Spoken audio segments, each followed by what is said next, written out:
If you find yourself in need of legal representation, it can be a very stressful time in your life. In my career, I have dealt with thousands of lawyers, I've dealt with thousands of law firms, and I can confidently recommend to you Keith M. Davidson at kmdlaw.com. Available 24 hours, 7 days a week. Just log into kmdlaw.com. That's kmdlaw.com. Or you can call toll-free 833-4KMD-LAW. That's 833-4KMD-LAW. Personal injury, wrongful death, STDs, sexual assault, car accidents. They handle it all efficiently and professionally. It doesn't matter how imposing the opposition may be, because the team at kmdlaw.com are battle-tested and fierce. They will not stop until justice prevails. Go to kmdlaw.com or call toll-free 833-4KMD-LAW. If you're in for the fight of your life, stop screwing around and contact KMD Law. Before Epstein was the Franklin cover-up. Before that, the Finders. And long before that, the Cleveland Street Scandal. Pedogate Primer is a concise intro and overview of a growing child abuse epidemic worldwide. It features shocking instances of institutionalized and organizational pedophilia throughout history. Churches, cults, the world of arts and entertainment, the government, NGOs, charities, and major corporations are all complicit or culprits in many instances. Pedogate Primer delves into material that for many may seem like the stuff of conspiracy theories. For this reason, the book draws on academic resources, declassified documents, and other reliable sources, and steers clear of conjecture. Such shocking true stories need no embellishment.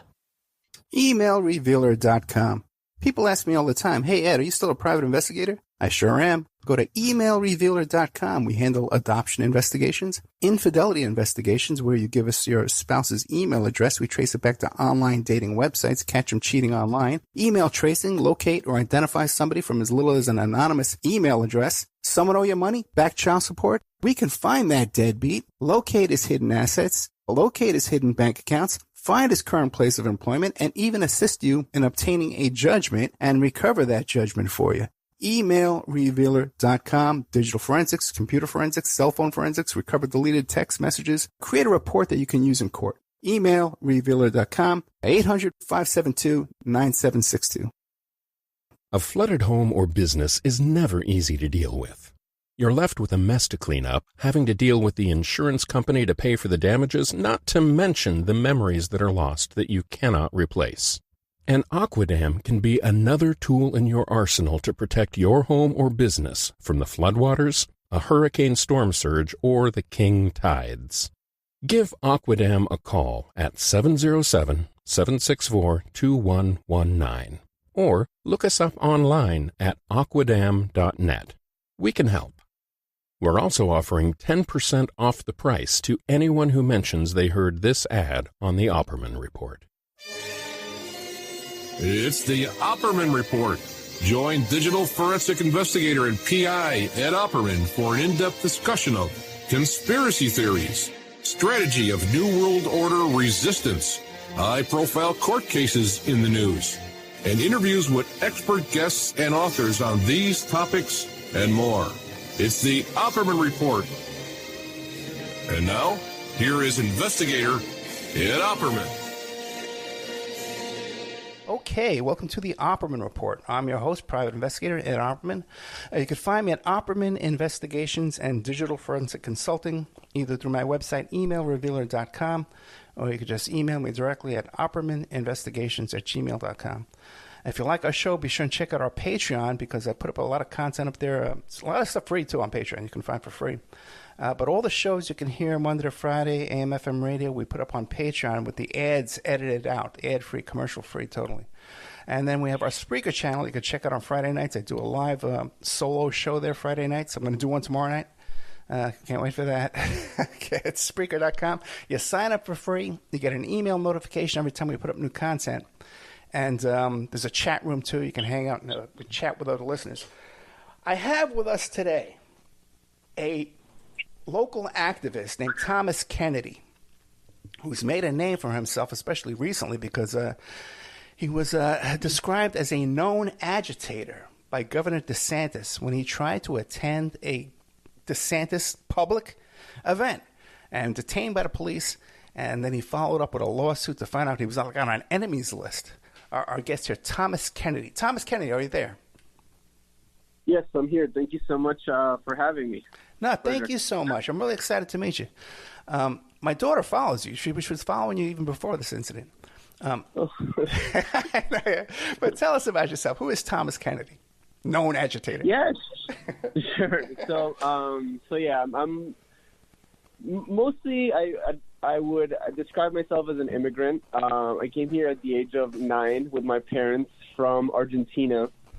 And I guess I got started in activism, organizing, politics, whatever you want to call it, because I was undocumented. We came here on a tourist visa. We overstayed, and we were left without papers for, my parents for almost 2 decades, and myself for about a little under 15 years. I was able to resolve my status. I got married.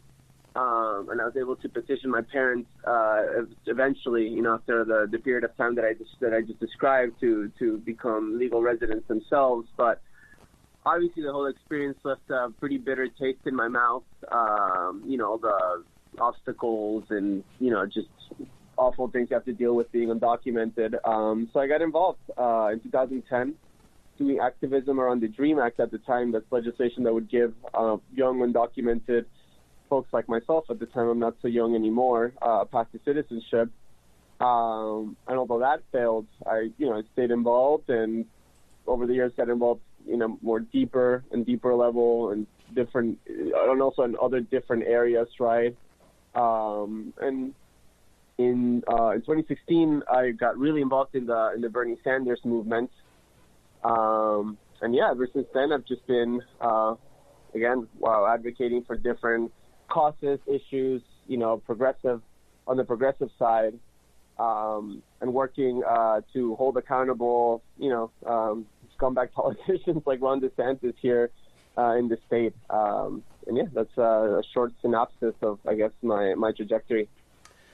So Thomas, 9 years old, right? And you don't have that paperwork, that magic paperwork that's required, to be considered an equal, right? That must have been traumatic and stressful throughout your whole formative years. Yeah, it was, and it's not so. It's you start feeling it more and more as you get older, right? So the first time that it really impacted me, as silly as this is going to sound, was when I was 16, and I was in high school, and all my you get to take driver's ed classes in a lot of high schools at that time, and when you finish the driver's ed class, you're typically given your driver's permit, right? And I remember I took an art elective instead because I didn't want to explain to my peers, my friends at the time, that I would take this class and not have my driver's permit. And they would be like, well, why don't you have your driver's permit? You finished the class along the rest of us. So I didn't want to get into all that and make that explanation. So instead, I took an art elective. I remember people being like, dude, why don't you just get this out of the way and get the driver's permit, right? And I was just like, oh, no, I'm just really into art, so I'm going to take art instead, which was technically true, but I would have definitely liked to just kind of gotten the permit out of it.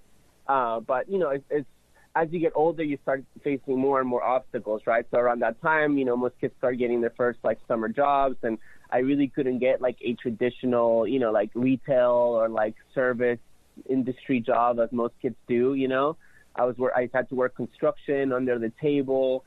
Then when I finished high school, at the time there was no in-state tuition for undocumented students in Florida, so that means you have to pay as a foreign student, which is 3 to 4 times more expensive. So higher education was inaccessible and unaffordable to me. So I couldn't do that. There was not as many private scholarships back then, just 2009. So there's not that many private scholarships or options for students like me. There were no resources. I remember I went to see my counselor, my high school counselor, to ask him, what are some of my options so I can pursue higher education. And he literally told me there's not a lot of options for you, which is very discouraging and, very bad job from that person. So you just start running into all these closed doors that there's no key for, and it starts becoming insanely frustrating, especially as you see everybody around you start advancing rapidly, and you're just kind of stuck. Yeah, just like all these brilliant, talented people not given an opportunity. Someone, it's heartbreaking. As someone who's lived through this, what do you see as the solution to our immigration issues in this country? Yeah, and you know, lad, like I would have been in a totally different trajectory if it wasn't for that, right? Like my dream, and I'm not trying to be like, oh my God, I couldn't follow my dream, because I love my life now. I love being an activist and organizer. It's great, but like I really wanted to go to school to be an architect. And that was just not. It was just very complicated, unaffordable, and just hard for me to do that straight out of high school. So that's just. I just got put in a different trajectory. So, yeah, just a lot of like dreams deferred, you could say, and there's people that have it even harder than me. So, yeah. Well, then what do you think the solution is? The solution is to give folks a path to citizenship. Look, the last time we had a comprehensive immigration reform, it was called amnesty at the time by the Ronald Reagan administration, was I believe 1986 or 80. Yeah, I think it was 1986. Around 35 years ago. That's the last time that there was any sort of codified path to citizenship for people who are here undocumented, working and paying taxes, that have set roots here. During that same time, you've had the establishment of ICE, the Department of Homeland Security. You've had, billions and billions of dollars worth of funding going to enforcement at the border, enforcement in our communities in terms of removal operations, the detention deportation machine. So it's more than enough time to give, the over 11 million undocumented immigrants that are here, that have been here and that are working, a path to citizenship. And, it's up to lawmakers in Congress to figure out the fine details of what that would look like. But it's time to do so. And the good news is that, there's a reconciliation package that's being right now, that's moving through Congress. It just passed the House of Representatives. It's a $3.5 trillion budget resolution that has money for climate initiatives, has money for healthcare initiatives, childcare initiatives, and within that, there's actually money for legalization purposes. So if that is allowed to stay, it's a very wonky process, difficult to explain, but if that is allowed to remain in this budget resolution by the Senate parliamentarian, which basically has to decree that expenditure would impact the federal budget, which us immigration advocates argue that it does, because there's a lot of fees related to naturalization services, to residency services, to all kinds of immigration applications. There's a revenue builder for the federal government and also for Social Security. Then, that money would be used to basically fund a path to citizenship that would be codified through this budget reconciliation process. So, Thomas Kennedy, what do you consider your focus of your activism today? Well, it's twofold. I think I touched on it when I was first describing myself, but mostly I work a lot on immigration causes. So I've been working a lot on municipal ID or community ID campaigns here in Florida. And for those who are unfamiliar, those are identification cards for people who can't access what's called a real ID. And those are state or federal IDs, right, which you would need like a Social Security and more strict documentation to access. So these are local IDs that, would allow somebody to register a kid in school or pick up a kid early from school. For example, when I was undocumented, my mom couldn't pick me up from school because she wasn't documented herself. Would allow you to open up a credit union account with a local credit union, to rent a place, to show some ID to law enforcement, if you're stopped. So it would allow you to move at least at the municipal level and clear some of these obstacles. So that's one thing I'm working on. We got this passed in Miami-Dade County, in Broward County, Palm Beach County, and Alachua County, and we're working on more counties.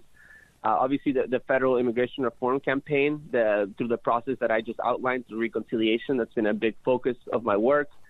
And then also just general accountability. I'll call it accountability, but direct actions against politicians that are just not doing work for working class people and instead are serving special interests. And a lot of that focus here in Florida has been against Governor Ron Desantis, who, is a particularly nefarious, in my opinion, politician who, has been awful in terms of giving corporate giveaways, attacking immigrants, attacking voting rights, attacking free speech. But, his actions have really been magnified through the pandemic in the sense of just sheer negligence, irresponsibility, and straight up lies to the public that have, resulted in chaotic public health policy, negligent public health policy that has left over 46,000 Floridians dead. Yeah, it is kind of shocking what's going on down here in Florida, especially with this pandemic. The evictions, our hospitals are overflowing with people. I can't even get elective surgery. I need some elective surgery right now desperately to fix a torn bicep that I've had for a year, and I can't even get in there and get surgery done because all the hospital beds are full of COVID patients. Yep. Now, yeah, it's insane. The idiotic fight over, masking at schools, it's just insane what's happening in Florida. and our eviction crisis that's looming over our head. We're about to have a flood of people hitting the streets in the next month, the next 30 days. Yep. So yeah, and you add to that the fact that there is federal money meant to aid vulnerable or marginalized populations in the state that the Desantis administration and state authorities are refusing to tap into. I don't know why. Maybe it's because they have just this ideological inclination to reject anything that the federal government does. But for example, there's there were headlines all over the state about this, but there's $820 million of federal aid meant to service 2.1 million children in low-income settings. That would it's basically food aid to make sure that they have access to food. And the DeSantis administration just refuses to apply for it. It's insane. Yeah, it just makes no sense at all. So now you've taken it upon yourself to confront Governor DeSantis right to his face. Why don't you give us an idea of some of the things you've done? Yeah, so we did direct action during the 2018 gubernatorial campaign. We also led a campaign to try to stop an anti-immigrant bill that was passed in 2019 in the state legislature. I was the campaign manager for that. Basically mandated state agencies to comply with any efforts from the federal government to persecute immigrants in Florida, any sort of request, and to honor what's called ICE detainers, which means holding people in local jails for ICE to pick them up. So we ultimately were unable to stop the bill, but we're able to strip it down significantly. And to give you a sense of what the original bill included, you know how there's this snitch hotline in Texas against women who want to have abortions? Yeah. Yeah. So the anti-immigrant bill that was, stripped down but ultimately passed in 2019 here in Florida actually had a hotline that was going to be managed by the state for people to basically call in and report undocumented immigrants for, ICE to persecute. Just created like a anti-immigrant police state where neighbors were able to snitch, on others on the suspicion that they lack documentation. So these are the type of things that are moving, under this horrible administration. But yeah, so after that, I worked on the Bernie Sanders campaign. So for a while in 2019 and 2020, I was out of the state. But when I came back was in actually May of 2020, during the heat of the beginning of the first COVID surge, and I was just horrified at the actions and the negligence in terms of public health policy by the governor. So. I managed to get inside one of his press conferences at Jackson Memorial, which is the largest hospital in the state. In South Florida, and basically yell at him to his face that he was an embarrassment, that he was misleading and lying to the public, that there was no plan, that at the time 4,000 Floridians had died, from his negligent behavior. Now it's 46,000.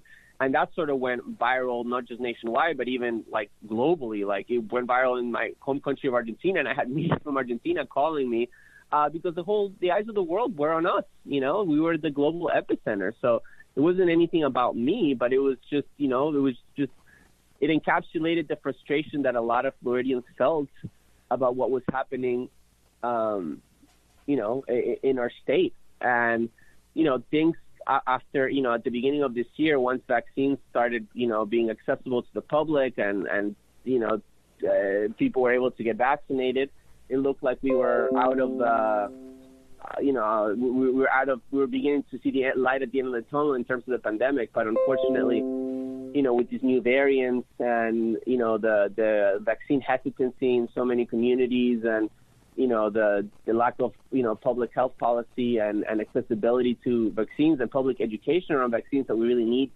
from authorities, we just didn't move fast enough to contain these variants. So now we're having to deal with these new strands, right? The Delta, the Mu, the Lambda, and, it's really difficult to say when this is going to be all over.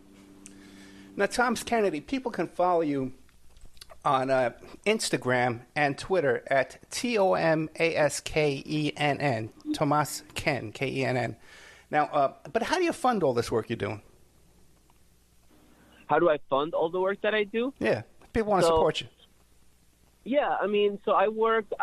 I don't take any personal money, right? Like I don't have like a GoFundMe or anything like that.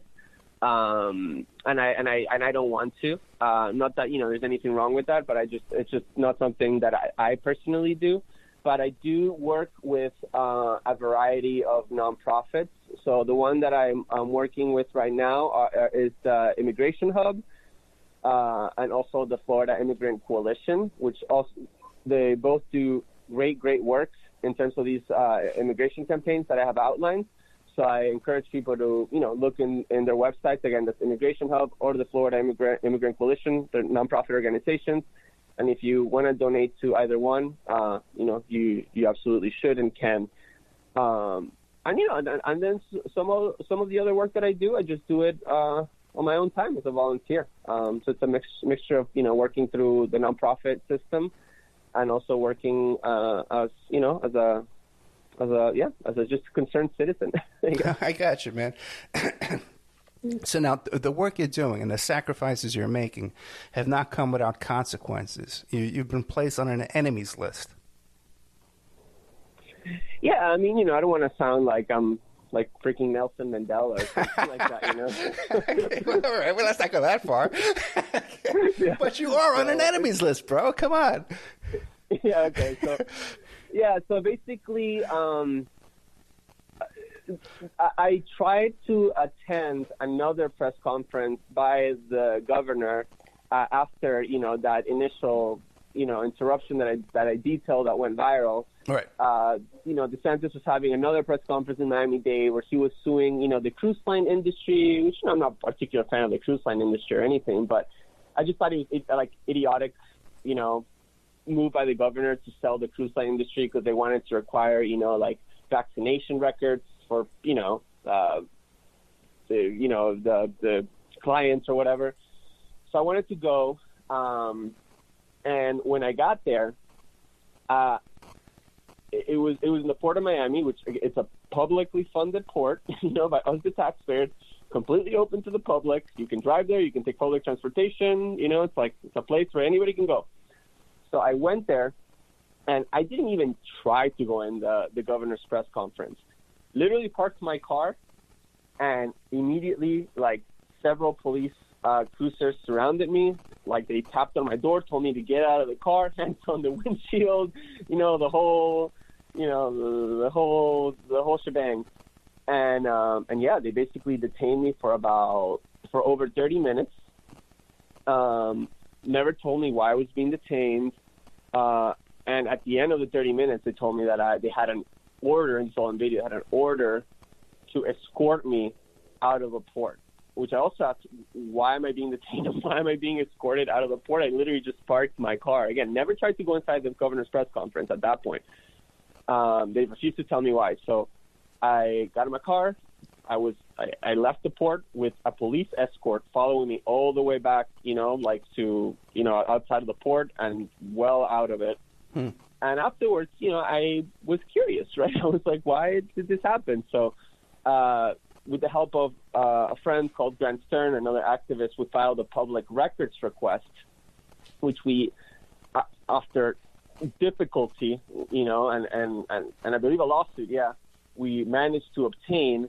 And the incident report detailed that the Florida Department of Law Enforcement, which is Florida's state law enforcement agency, had shared my information with Miami-Dade County Police, both my personal and vehicle information, because they had labeled me as a known agitator because of my activism in the past, and had orders to detain me on site, basically. If I'm in proximity of the governor's events.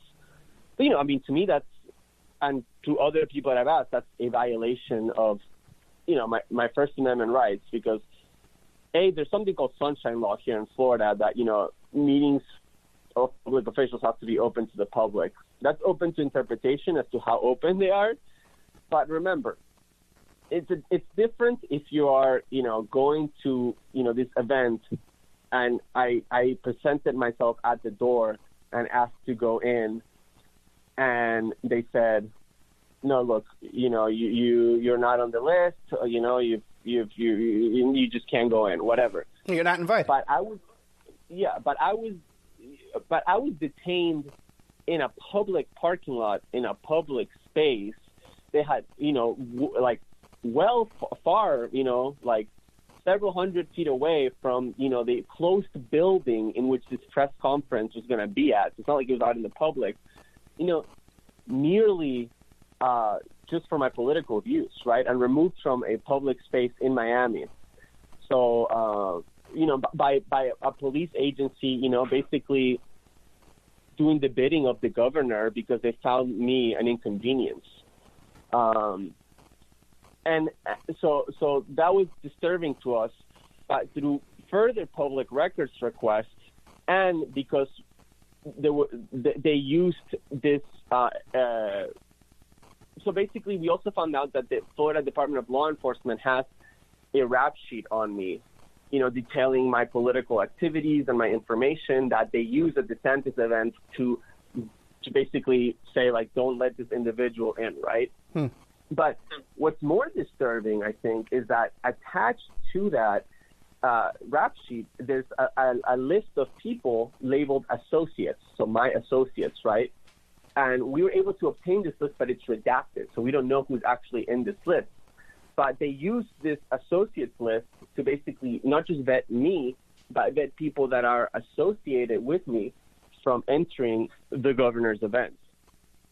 So again, these are people who just by guilt of association with me are not allowed as constituents of the governor to go to his public events just because they're associated with me. That's, to me, again, it's pretty disturbing, and again, an infringement on my First Amendment rights, because now people that are just associated with me suffer consequences for it, but also an infringement of those people's First Amendment rights, for being put on a freaking list by Florida's top police agency merely because they, I don't know who is on that list, but just have some sort of link to me. Okay, people can go to Thomas Kennedy's Twitter account. Okay, and once again, it's the same thing as I said before. It's a TOMASKENN, and he has a copy of this incident report where the police's account of what happened that day, and in the police's own account, they describe that they had a physical description of his vehicle before he showed up. So they were looking for this guy before he even came. Like somehow they must have known you were going to go down there, right? They must have had prior information that you might show up because they were looking for you. Yeah, exactly. Right, and also too, he has a copy of the video so you can watch where the police detain him. Now, you say that you got a copy of this incident report through Grant Stern? Yeah, Grant Stern. He's done sort of a lot of like police accountability work, so he's very good at public records requests and navigating this whole universe. So no, he's a friend of the show. Yeah, I've had him on the show many times. Yeah, he's a friend of the show. Great. Yeah, it's a small world, right, Thomas? Yeah. And Grant has also, you detailed that we were in some lawsuits. So right. we through Grant we have filed lawsuits through several entities, including Miami-Dade Police, City of Miami Police, the Florida Department of Law Enforcement, even the Florida International University, because they also use these documents to vet people at a Desantis event at a public university, right? Taxpayer-funded, governor's events. These are not I'm not detailing campaign events here from the governor. These are like press conferences and events that are done through his official side with public dollars, right? So, we're suing to basically get the unredacted copy of this enemies list, right? The list of associates, because we're interested to see who is in there, right? Who is being targeted, by the Florida Department of Law Enforcement on behalf of the governor because of their political views and criticism. And in their own police report here, you were detained by a lieutenant. So we are using the resources of a lieutenant to stalk and detain a citizen. For no crime, no investigation, no crime committed, no crime alleged, just a political dissident needs to be detained by a lieutenant. Yeah, and their own FDLE rap sheet on me says this individual has no history of violence. There's no history of violence on my record, but it goes on to detail, different things and campaigns and actions that I've done through, my activism, organizing career, whatever you want to call it, but. Again, they themselves admit that, like, this guy is not, like, a threat to the governor. He's merely an annoyance. Right. Right? So, and that's why we're surveilling him. People need to understand, too, the extent of Florida's sunshine law, like you described before.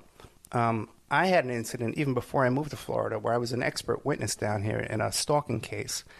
And the defendant in that case was able to get all the communications, the private emails between me and the district attorney's office. That's how extensive this sunshine law is. Okay? But in this case, they're not releasing a public list, a police list of associates? Exactly. Yeah. I mean, we have the rap sheet on me. Yeah. But again, the second page is the associates list, which was what we're calling the enemies list. But that is just completely redacted. It's just a giant black square. Incredible. But there could be like very sensible, information in there. I've worked with, lawmakers. I worked with, family of lawmakers, different activists, journalists. Who the hell knows who's in there, right? I mean, anybody that's in there is it's wrong, right? It's wrong to just do guilt by association and say, like, these people are also not allowed in because they have a relationship with this person. But, like, again, there could be individuals in there that do high-stakes work in the state. Again, journalists, lawmakers, who knows? That would be, we believe explosive, right? If they're being targeted and surveilled by the Florida Department of Law Enforcement. So that's why we really want to know, who's in this list, who is such an annoyance to the governor, that they're using state resources and police resources to harass them and surveil them. Yeah, a lieutenant. And now you have litigation right now to obtain that list? Yeah. So like I said, we've sued a couple of different entities: Miami-Dade Police, City of Miami Police, the Florida Department of Law Enforcement, Florida International University, I believe some others. Basically, anywhere that we know, like the Florida National Guard was one of the people that used this list, that has had this list. We've sued them to try to basically obtain the unredacted copy, and we're in the middle of all this litigation. Okay, we're talking today to Thomas Kennedy. He's a known agitator who's been detained by a lieutenant of the Florida Police Department here. You can find him on Twitter at TOMASKENN, same thing on Instagram. He's asking you to support these other groups, the Immigration Hub, and what was the other one? The Florida Immigrant Coalition. Florida Immigrant Coalition, to support them rather than support his work and his efforts. Great sacrifice to himself, much like Nelson Mandela, but he doesn't want to say that. No. We're going to take a commercial break, and we're going to be back with more of Thomas Kennedy, man. Thank you so much. We'll be right back with more of Thomas Kennedy after these messages. And now a word from our sponsors. EmailRevealer.com. People ask me all the time, hey, Ed, are you still a private investigator? I sure am. Go to emailrevealer.com. We handle adoption investigations, infidelity investigations, where you give us your spouse's email address. We trace it back to online dating websites, catch them cheating online. Email tracing, locate or identify somebody from as little as an anonymous email address. Someone owe you money? Back child support? We can find that deadbeat. Locate his hidden assets. Locate his hidden bank accounts. Find his current place of employment, and even assist you in obtaining a judgment and recover that judgment for you.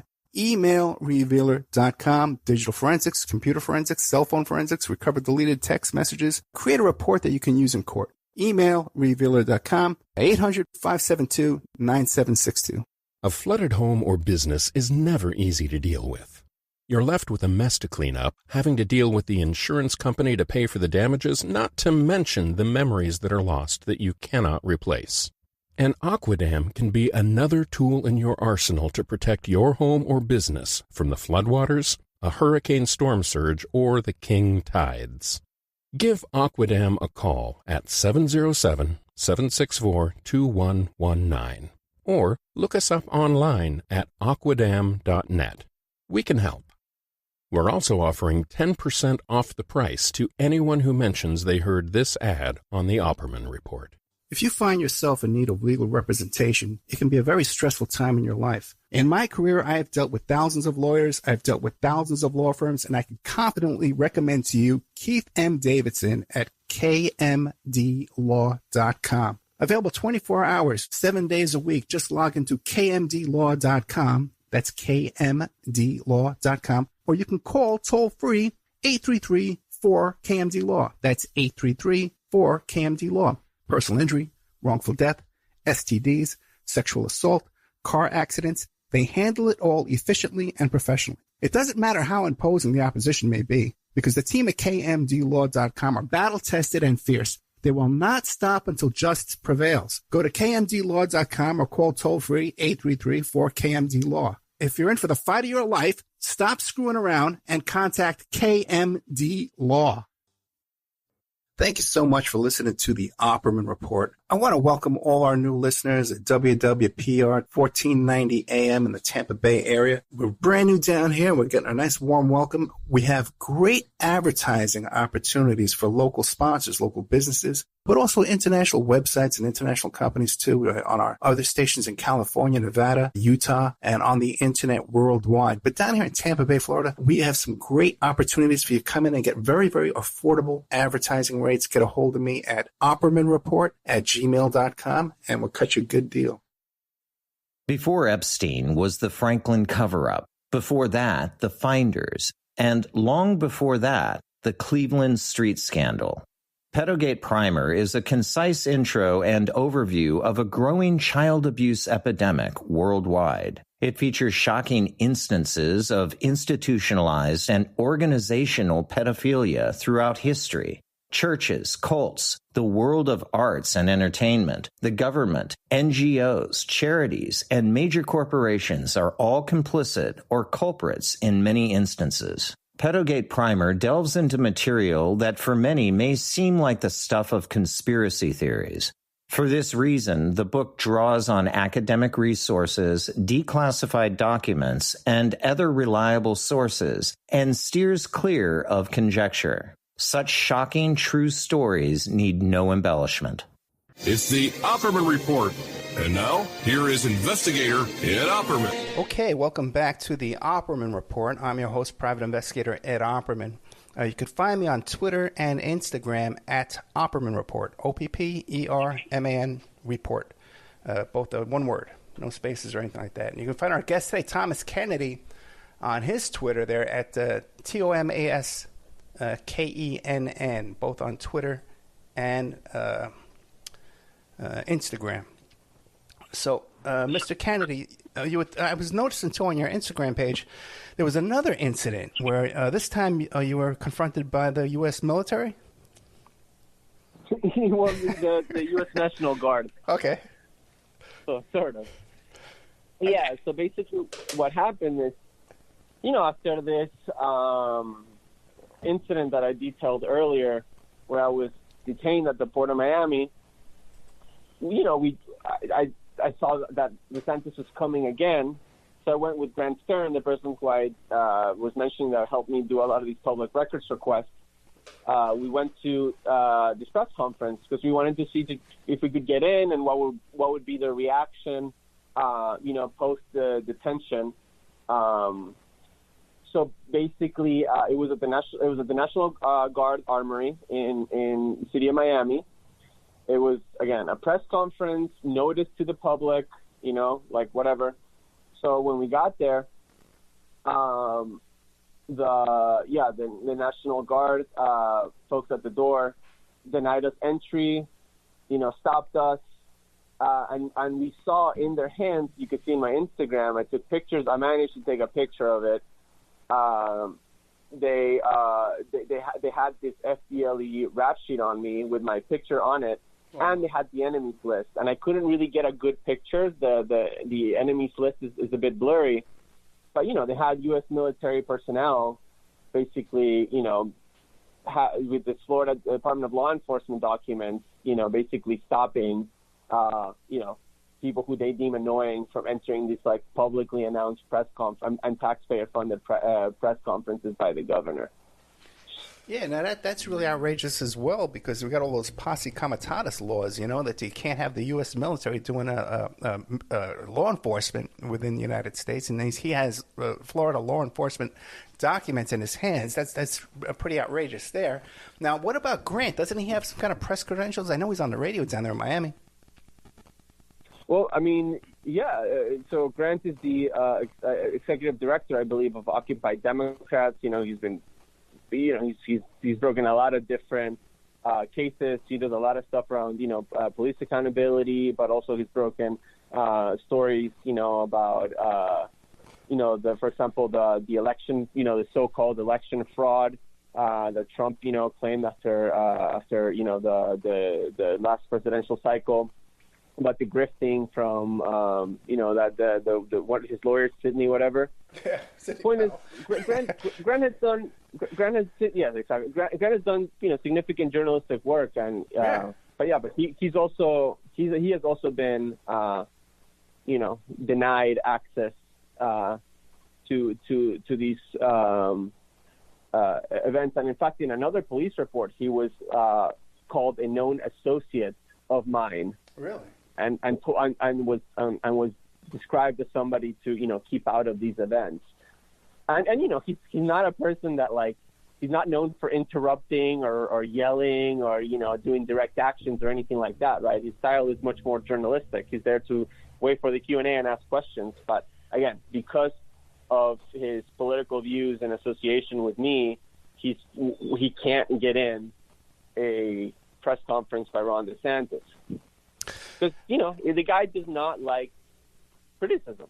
It's obvious. And I remember the Rick Scott era when he was governor, I'm no fan of Rick Scott. I think the guy is horrible, but there is a stark difference between the way Rick Scott conducted himself as governor and DeSantis, in the sense that whenever Rick Scott traveled, he really, he obviously had security, but he didn't move with a quasi presidential level escort, behind him. He was a bit more accessible. I don't want to give him too much credit here, but DeSantis really, really is inaccessible, likes a very controlled environment away from the public, and you can tell that he really just is afraid of any sort of criticism or environment that is out of his control.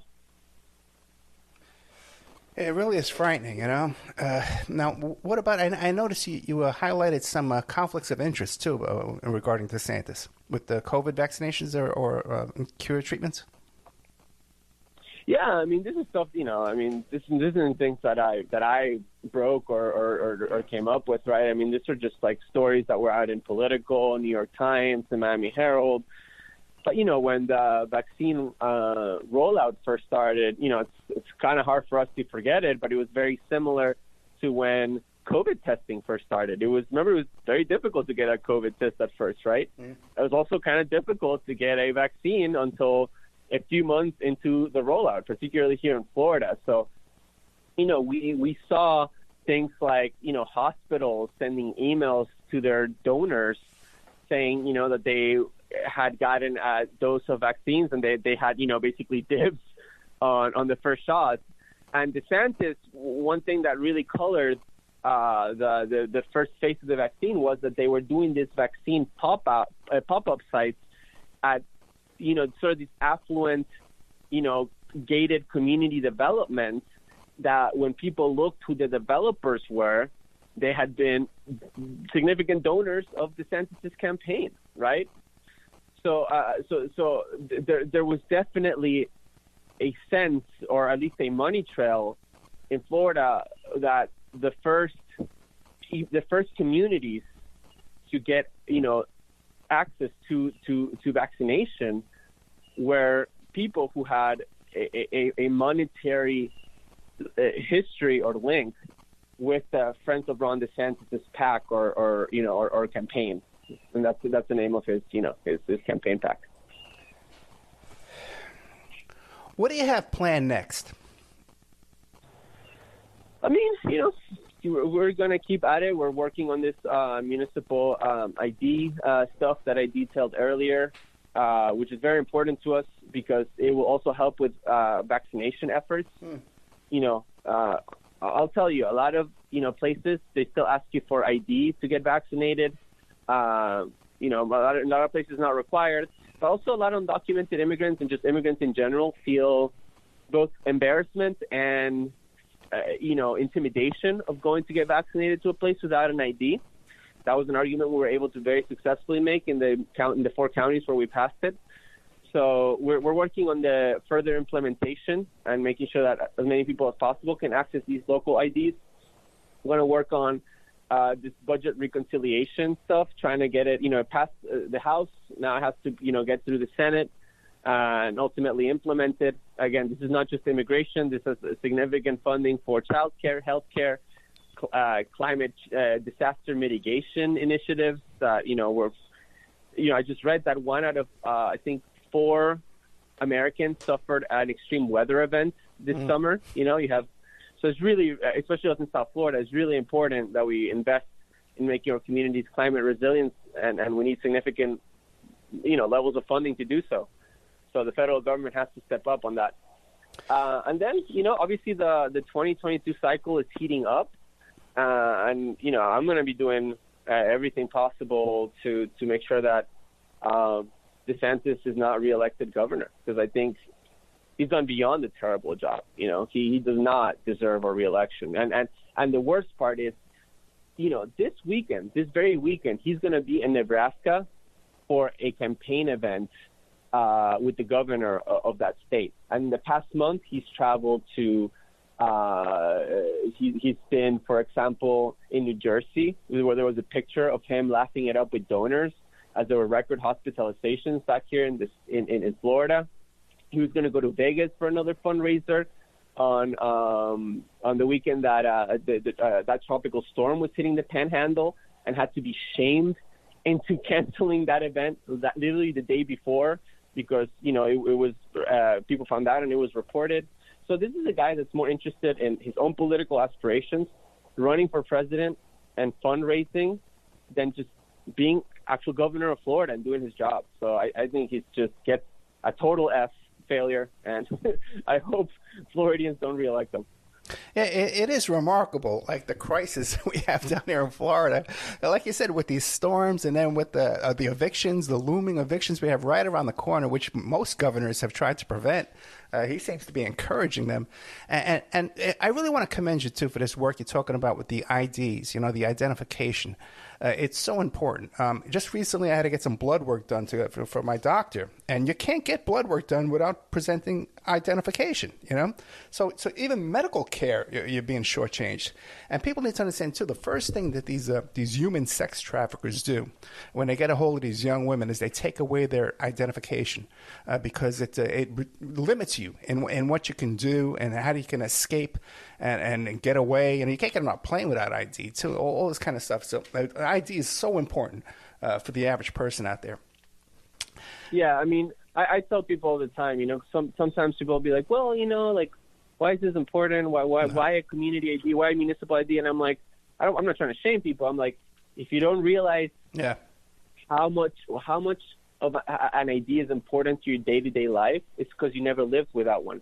But think about it. Think everything that you do in your day-to-day life that you need to pull out an ID for. And you start realizing that, living without one is kind of hell. Very complicated.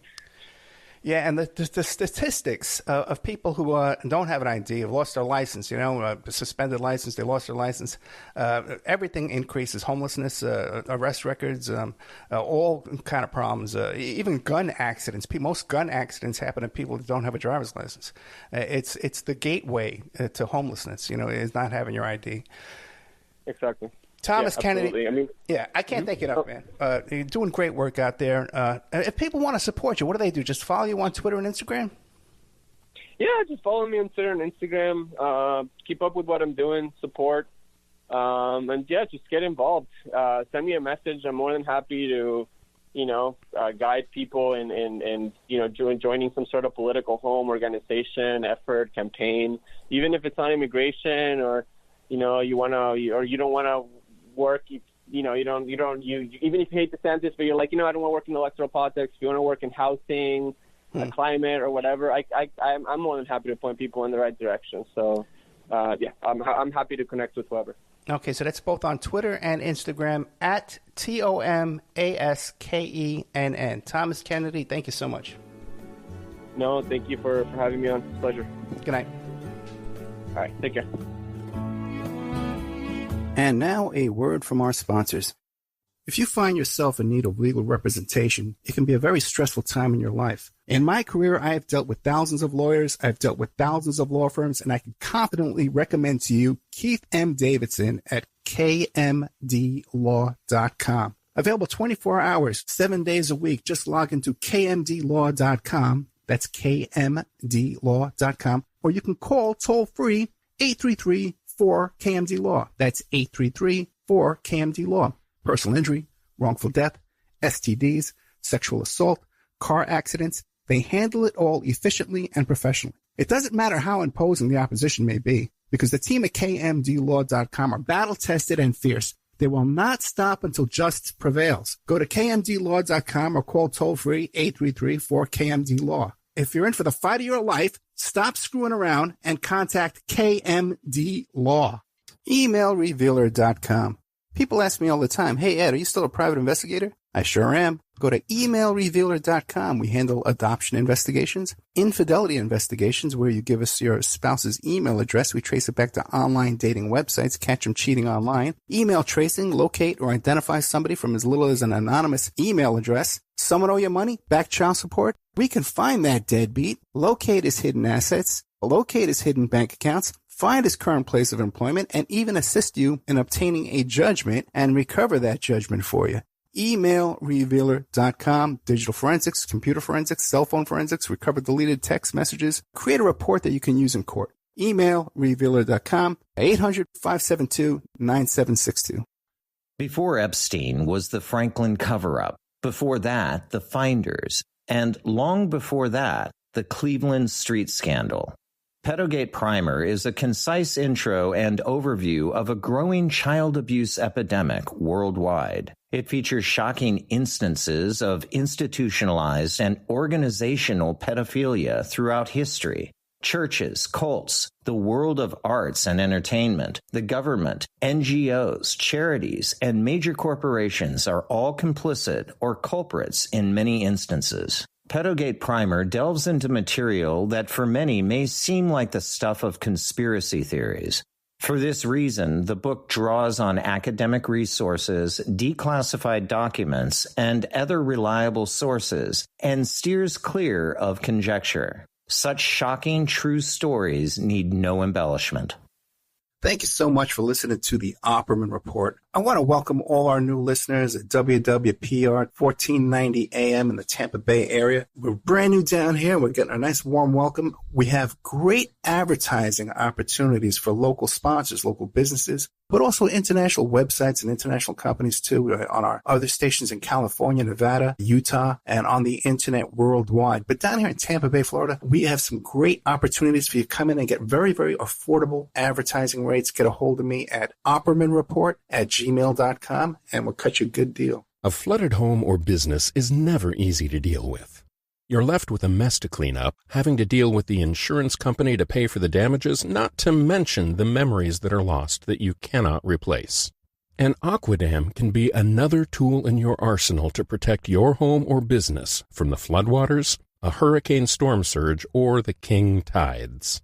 Give Aquadam a call at 707-764-2119 or look us up online at aquadam.net. We can help. We're also offering 10% off the price to anyone who mentions they heard this ad on the Opperman Report. Hey guys, if you like the show and you want to show your support, check out the Opperman Report Patreon. You can go there and become a member for $3 a month. We have all the shows that you hear Monday through Friday on AM/FM radio. We have all those shows, but we cut out the ads, so you can hear that content ad-free. There's a $5 section where we put up all the old member section shows are going up over there. And then there's a $10 section where we have brand new content. 8 hours of exclusive content per month goes up there in the $10 section. But listen, I put up a lot of free stuff too. We put up documents, court documents, photographs, announcements. So you should make the Opperman Report Patreon a stop. You should stop there once a day and check out what's going on over there. That's Opperman Report Patreon.